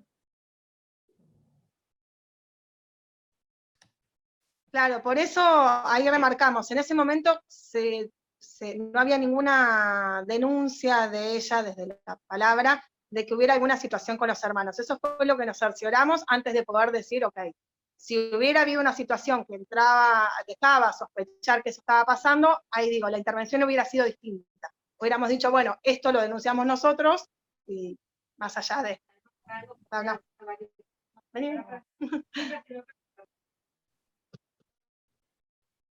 Bueno, ahí tenemos en acto cómo es el trabajo en el CESAC, ¿no? Incluso con la parte espacial, es así, ¿no? ¿Hemos trabajado en hospital? si algo de esto que está sucediendo actualmente, o si se está hablando de un abuso pasado. En este caso era una situación que ya había cesado hace varios años, y que dentro de lo que se pudo pescar no había otro riesgo actual. Por eso es lo que les decía Bettina, o sea, cambia la intervención que se realiza si hay sospecha en el momento de que esté ocurriendo algo. Esto había sido un tema controvertido cuando nosotros conversábamos en nuestras reuniones, cuál es digamos, la obligación del terapeuta respecto de la denuncia, y cómo esto se conjuga con un tiempo clínico. Digamos, uno tiene la responsabilidad, pero también es evaluar si en el momento que uno denuncia, tal vez pone en jaque o que el paciente se vaya, o que no pueda, digamos, tolerar la consecuencia digamos, de ese acto, ¿no? Me parece que es un tema complejo, tanto desde la responsabilidad legal del profesional, como del tiempo psíquico y clínico bueno, del paciente en cuestión. Si les parece, leo un par de comentarios y volvemos a ustedes. Un comentario de Beatriz Rodríguez, que viene a colación de lo que estamos conversando: la imposición del silencio es la perpetuación del abuso. El abuso no es histórico, entonces sino presente. Bueno. Si hay algún comentario respecto de los colegas. O continúo, que van llegando justo. Ileana Jiménez también hace un comentario: creo haber entendido que consideran que hay una renuncia a trabajos terapéuticos, entre comillas, más profundos. ¿Cómo lo piensan en relación a las políticas de salud mental? Yo hago ahí un comentario respecto de esto de Ileana. Me parece que también es poner a vacilar, ¿no? ¿Cuáles son las intervenciones profundas o no? Esto me parece como un tema también a pensar. Bueno, lo abro a ustedes. Quisiera, en relación a este último comentario, pensar que nosotros trabajamos en una institución pública, ¿no? Y que tenemos límites institucionales que refieren a las responsabilidades en relación a la población. Hay algo también que tiene que ver con que nosotros hacemos una intervención acotada en el tiempo, ¿no? Porque la demanda que tenemos en relación a la cantidad de pacientes, digamos, y a otras actividades del centro de salud, no es una cuestión menor. O sea, hay algo que tiene que ver también con trabajar en algunos momentos el aquí y ahora, sabiendo que uno en todo caso lo que trabaja tiene que ver con una posibilidad de trabajo, que por ahí se va a hacer en este centro de salud, con nosotras como profesionales, o por ahí se hará en otro momento, en otro lugar, con otro equipo. En esto es algo también que a nosotras, recién alguien me preguntaba sobre la contratransferencia, y de nosotros conocer las situaciones tan complejas y saber que a veces nuestra intervención es tan pequeña, digamos, o es tan diminuta en relación a algo, pero bueno, tiene que ver con esto que son las limitaciones con las cuales trabajamos, ¿no? De estar en un centro de salud con un tiempo acotado en relación a las posibilidades de tratamiento, que por más que nosotras planteamos que hay momentos en donde claramente lo que se plantea en relación a los límites, si es posible, nosotras continuamos trabajando con esas familias, pero también sabemos que hay un montón de otros pacientes y otras familias a las cuales no estamos abordando. Sí, a ver, tal vez... No, que tal vez no es una resignación voluntaria, sino como algo de la realidad que nos irrumpe, y es así. Cuando decíamos algo más de lo profundo, es que tal vez muchas veces vienen, por ejemplo, derivados de defensoría, y ya sabemos que hubo una situación de maltrato del padre, o alguna situación de violencia entre los padres, y nosotros ya tenemos eso, y no es que hay que llegar a eso, y el niño ya lo sabe, y sabe por qué viene, pero tal vez en el espacio aparecen otras cosas, otras necesidades, y bueno, y si el niño en ese momento no está disponible para trabajar esa temática, pero sí aparecen otros problemas o otras inquietudes, o hay otros espacios que puede tomar como algo esto de construcción de infancia, de espacio y tiempo para sus necesidades. Y bueno, lo tomamos desde ahí es la sensación de decir, uy, bueno, pero va a llevar tanto tiempo trabajar esto. Y no es el tiempo eterno. Hay situaciones o temas que si nosotros tuviéramos tiempo ilimitado, y sí, vamos a llegar a trabajar eso. Con tiempo acotado para que haya rotación de pacientes, tal vez no.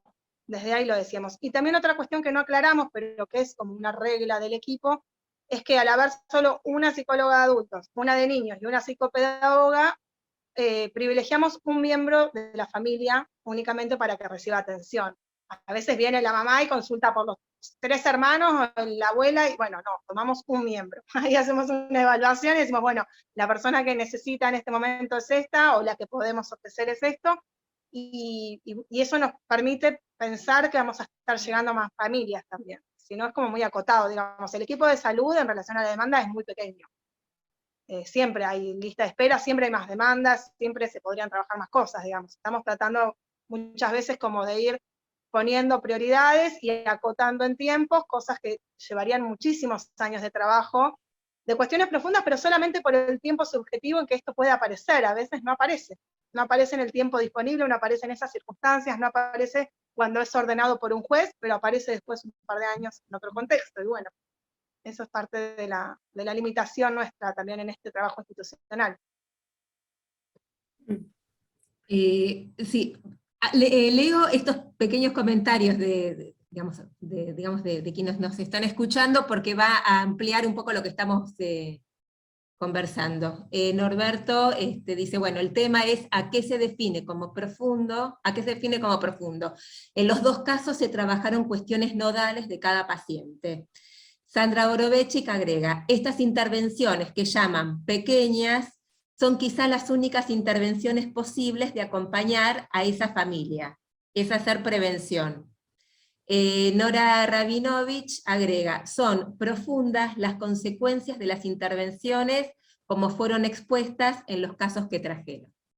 Bueno, vuelvo la palabra a ustedes, pero me parece interesante estas acotaciones. Marta. Sí, a mí me parece... Levantó la mano. Sí, ahora... yo, bueno, acuerdo con los comentarios de Norberto y de Nora, ¿no? Es decir, que hay que redefinir algunos conceptos, pero no solo para el trabajo en los ESAC, porque hay que redefinirlos. O sea, esto que dice Nora, que son profundas las consecuencias de las intervenciones, por eso decía que eso que ustedes decidieron tomar el encuadre como un trabajo, como un motivo de trabajo, es muy importante porque dan una regularidad, una escucha, una devolución. Eso a veces es esencial, es fundamental, ¿no? En el caso de I, me parecía que la permitió diferenciarse, por lo menos, de una masa que pensaba que los amos eran todos. Entonces, a mí me parece que hay que pensarlo bien eso. Pero además, también quería pensar esto de los equipos, porque ya Bettina está planteando otra cosa en base a lo que preguntaste, Ileana, de las políticas públicas, y lo que yo dije al principio, de lo limitadas que están en este momento, porque como dicen bien, nos cuentan las colegas, los equipos profesionales están siendo realmente arrasados en muchos sentidos. Esto se debe a muchos motivos. Uno fundamental es la falta de presupuesto, que tiene que ser del 10% y es el 1,7 o 2 con suerte y viento a favor. Entonces, lo que está diciendo Bettina es de la mayor importancia. Es decir, no, ellos después, en base con lo que tienen, hacen todas estas estrategias de trabajo que son muy importantes. ¿no? Ellas no se confunden, hacen de acuerdo a lo que pueden, pero también a lo que les proveen. Así todo hacen una función plena. Pero lo que tenemos que ver es que ahí hay una política pública, por eso que no acompaña la normativa vigente, que es la Ley de Salud Mental 26657, y que por el contrario, y sobre todo en la ciudad de Buenos Aires, hay un arrasamiento en muchos niveles. Lo hicimos el otro día, tuvimos que hacer un informe, por eso tenemos como datos frescos, ¿no?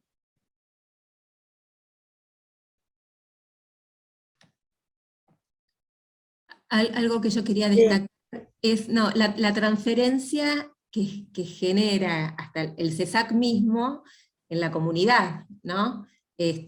Por esta gente que va y vuelve, por estos distintos tiempos de tratamiento. Hay una viñeta que no leyeron, pero era, bueno, una familia que espera en la plaza para poder ser atendido por el CESAC, porque no les daba para volver a su casa porque viven muy lejos, ¿no? Me parece que esto también es para destacar. Bueno, Noelia, por ejemplo, evidentemente es una fan de los CESAC, porque dejó de ir a este CESAC, empezó a trabajar y fue a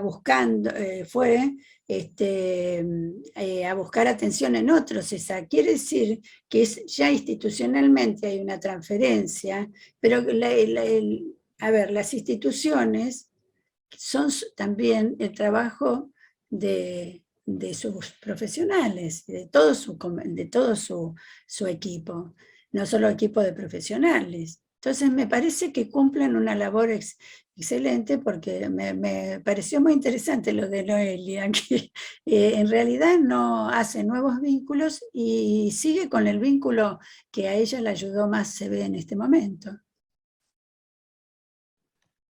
Vanessa, y Silvia, que están las dos juntas. Tomando lo que preguntaba María, en realidad yo creo que lo fundamental es tener como un espacio de intercambio entre nosotras como equipo de trabajo. Nosotras nos autopercibimos como equipo de salud mental y nos juntamos a trabajar, y desde un principio, digamos, desde ese 2011 que les contaba, hace un ratito, pedimos y, digamos, sí, y necesitamos y seguimos sosteniendo el espacio con la escuela, que es nuestro espacio y nuestro tiempo y momento para pensar estas situaciones, para acompañarnos con colegas que nos puedan, digamos, acompañar en todo esto, ¿no? Con todo lo que implica este trabajo, ¿no? Con lo que podemos trabajar, con lo que no, con lo que nos queda pendiente. Y en eso es fundamental, digo, el acompañamiento que hemos tenido durante todo este tiempo de la escuela, en relación a este trabajo, ¿no? Que muchas veces nos resulta muy, muy frustrante en relación a lo que nosotras consideramos como alcances, niños grandes, digo, como que, o estos, ¿no? La instalación de estas familias como pacientes, o nuestra sensación muchas veces de sentir que no damos abasto, que no alcanzamos a atender la complejidad de las familias, a atender la cantidad de casos, por esto que decía Bettina, ¿no? De la lista de espera, digo, como que... Y en este contexto también, ¿no? El tema de estar en un centro de salud, en donde nuestra única tarea no tiene que ver únicamente con la atención clínica, sino también con otros tipos de actividades en relación, como decíamos antes, en relación a la prevención, a la promoción, y en relación a otras situaciones como fue la del COVID, ¿no? En donde nuestra tarea, de alguna manera, lo que se nos pedía no tenía que ver con atender, ¿no? Sino con acompañar al equipo de salud en una situación de emergencia, en donde seguramente nuestra función podría haber sido otra, pero lo que se nos demandaba no tenía que ver con la asistencia o con el acompañamiento a la población en relación a esta situación.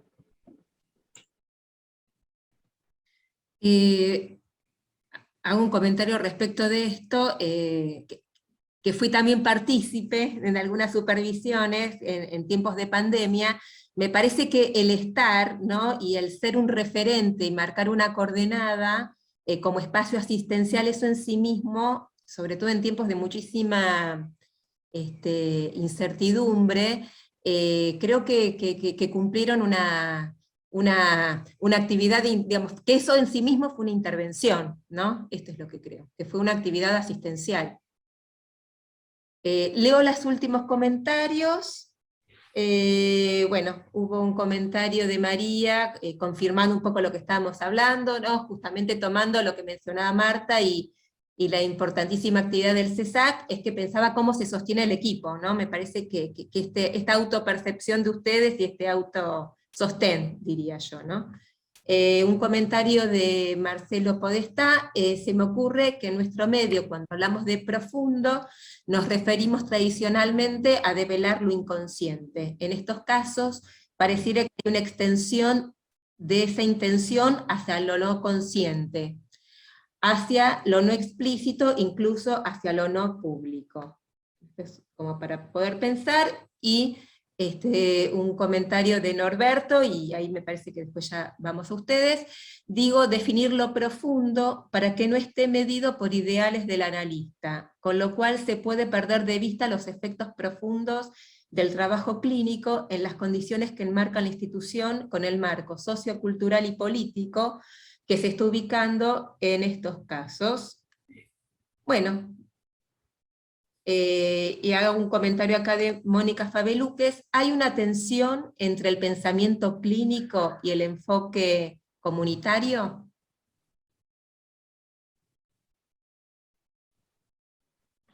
¿Puedo Sí, comentar claro. algo de esto que se está trayendo? Una vez lo escuchaba a Nacho Levi, como saben está en La Poderosa, en la Villa 31, decir que a él le llamaba mucho la atención cuando la gente que venía a ofrecer algún servicio le preguntaba, ¿qué necesitan ustedes? Y él se quedaba mirando y le decía, ¿y vos qué necesitas? ¿Y vos qué necesitas? Quizás necesitas, le decía, venir a la villa, ver qué hacemos nosotros y juntos veamos qué podemos hacer, ¿no? Entonces, en estos casos donde la precariedad está instalada desde muchos lugares, el profesional tiene que salir de sus verdades y pensar que sabe lo que, o va a saber lo que necesita el paciente. Acercarse sin prejuicios, tratando de ver qué se puede hacer y qué no se puede hacer. Esa es una decisión de las más difíciles. Pero salir de esta cosa, nosotros sabemos lo que vamos a poder hacer. No va por ahí. Creo que esta clínica, en todo caso, es otra. Esto quería traerles.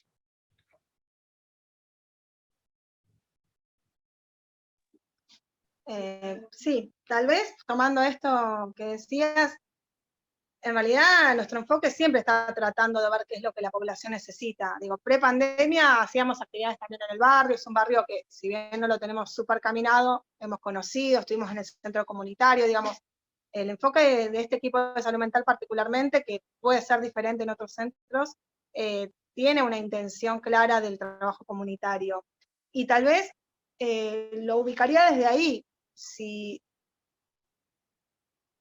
en general, no sé, me atrevo a hablar con mis compañeras, pero pensamos que es mucho más eficaz en la mayoría de las situaciones que recibimos el trabajo en promoción de la salud y prevención primaria que después en la parte clínica, por el alcance que tiene, por el armado de redes, por la posibilidad de participar en grupos con otros, de construir referencia y contrarreferencia con las instituciones, de que el niño se sepa mirado en todo caso, no solo por nosotros, sabe que estamos en contacto con la maestra, con la escuela, se sabe protegido por un montón de instituciones frente a algún abuso o violencia familiar.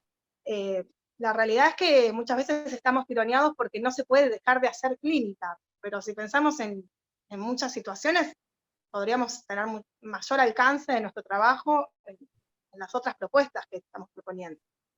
Pero bueno, eso es una tensión que tiene que ver con las políticas públicas en salud mental, con las determinaciones de cómo se piensa el trabajo. La misma población muchas veces cuando acude porque quiere un espacio individual. Y tal vez la intervención más adecuada o el espacio más ideal para desarrollar o para mejorar esa problemática que trae no es el espacio individual del niño o de la niña al menos. Pero bueno, eso es algo también a trabajar. A veces vienen con una demanda y se va transformando eso en lo que nosotros podemos ofertar también. Bueno, ahí el trabajo diario. Tal vez Quedan unos también... pocos minutos, digo, como los comentarios son como para ya ir cerrando. Perdón. Sí, no. También me parece que uno tiene que, en la línea que decía Norberto de los ideales del analista, también pensar que uno tiene una idea de espacio clínico y de trabajo clínico, pero no es la idea fundamental de todo, sino que el trabajo, esto que ustedes dicen, es un trabajo de clínica ampliada, donde en realidad ahí me gustó mucho lo que piensa Ulloa en este sentido, ¿no? Que clínico, él le va a llamar clínico a toda aquella situación donde el observador forma parte del campo. Y también hace unas modificaciones respecto de esto que decía Marcelo Podestá, y decía que él hace un concepto que se llama de numerosidad social para trabajar con colectivos, que a él le interesaba trabajar con pequeños colectivos. Y ahí modifica absolutamente el tipo de transferencia que él va a establecer y lo aclara. Dice que la transferencia con la que va a trabajar no es la neurosis de transferencia, sino que es la transferencia de ser consciente o lo inconsciente, y que puedan hablar a través del humor, de estar juntos. Dice que cuentan tanto como tantos cuentan. Es muy interesante, o sea, porque son trabajos de psicoanalistas. Lo que pasa es que hay momentos que uno está también un poco, como dice Nora, ritualizado, me parece. No sé, ¿no? En la clínica, en la transferencia, en lo que es profundo. Bueno, si hay algún comentario de cierre de las colegas del CESAC, de José, como para ya ir despidiéndonos. Una última cosita también a modo de cierre. En realidad lo que nosotros en general pensamos es como que hay una mirada clínica en nuestro trabajo comunitario y una mirada comunitaria en nuestro trabajo clínico, que un poco habla de esta tensión. No es que es una cosa u otra, tal vez lo planteé de modo que parecía más binario, no es una cosa u otra, sino que la mirada es integral y las necesidades son lo que la población traiga y lo que pueda. Estamos tratando de acompañar eso. Obviamente tiene también un trabajo dentro del equipo para poder acompañar eso. Y aprovecho para despedirme también, agradecer a todo el equipo y a la escuela porque son parte importantísima de este sostén cotidiano. Yo quería destacar respecto del CESAC algo que me ha llegado como vivencia de ustedes, que es esto de estar ahí, eso de permanecer, eso de dar continuidad al trabajo, eso de sostener la presencia de quien está dispuesto a trabajar con el otro y escuchar sus sufrimientos y su relato y escuchar. Eso me conmovió realmente, me pareció un gesto profesional de un alto contenido solidario, y la respuesta esperable es que esa comunidad haga transferencia con ustedes y van a tener muchos más pacientes. Espero que logren seguir creciendo, ¿no? Bueno, Bueno, muchas gracias. si les parece, lo que vamos a hacer es permitir que los participantes abran sus micrófonos para aplaudir esta mesa tan interesante. Y bueno, muchísimas gracias al CESAC y a la Secretaría de Relaciones Interinstitucionales por esta mesa, y ya pueden abrir los micrófonos, y mientras tanto los vamos invitando para el miércoles que viene, que es el segundo miércoles, con la mesa de científica, con una temática que va mucho en línea con esto, que es psicoanálisis e interdisciplina. Ya voy poniendo mientras vamos aplaudiendo la mesa. Muchas gracias. Recuerden la temática del Congreso, Psicoanálisis en Diálogo, 23-24 de septiembre. 22, 23 y 24 de septiembre. Gracias a todos. Muy bueno, felicitaciones, lamento llegar tarde. Qué linda esta mesa también. La que Bueno, viene. los vamos invitando para seguir estas discusiones. Quedaron un montón de temáticas por seguir abordando, así que la mesa que viene, a la gente del CESAC, los invitamos a charlar sobre psicoanálisis en interdisciplina. Bueno. Gracias, chicas. Hasta la próxima. Gracias. Gracias. Débora. Gracias. Un saludo, chicas. Gracias. Muchas gracias. Bueno, vamos a Bueno. empezar la grabación.